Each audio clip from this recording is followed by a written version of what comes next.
ओम शांति। बाबा ने कहा, जब बच्चे प्रॉब्लम में होते हैं तो सोचते हैं बाबा कठोर है, वो ड्रामा के नियम में बंधा हुआ है, वो हमारे लिए कुछ नहीं करते।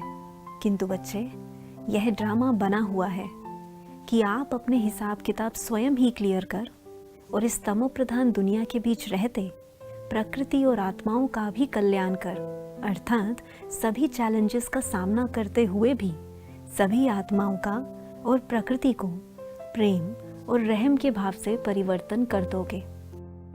इसी तरह विश्व की सभी आत्माएं भी स्वयं ही स्वयं के हिसाब किताब क्लियर करती हैं। इसके बीच में कोई भी किसी भी तरह का इंटरफेयर नहीं कर सकता, क्योंकि इससे उन आत्माओं का ही अकल्याण अर्थात हिसाब किताब रह जाता है, जिसे बाद में चुकतू करना अत्यधिक मुश्किल हो जाता है।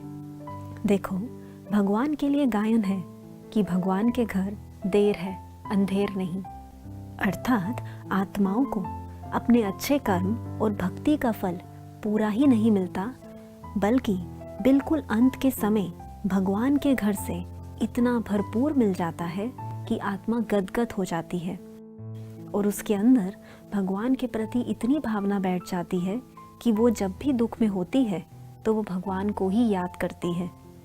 देखो, बाबा बार बार आपको एक यही समझानी दे रहा है ताकि आपके अंदर तक ये बात समा जाए।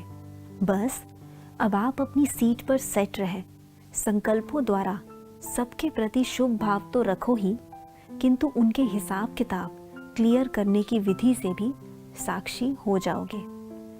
आपके अपनी सीट पर सेट होते ही हिसाब किताब क्लियर करने की स्पीड तीव्र हो जाएगी। इसलिए अब आप कोई भी डर का या हल्का संकल्प ना लाओ।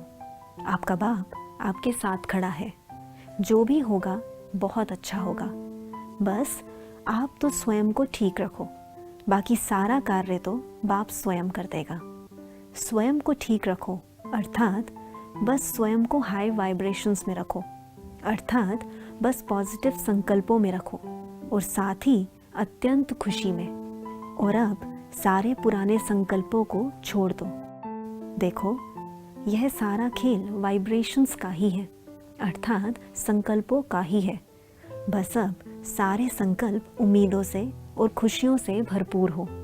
खुशी से भरपूर आत्मा ही सबको खुशी दे सकती है और अब तो आपकी खुशी भी आनंद में परिवर्तन होने वाली है। अच्छा, ओम शांति।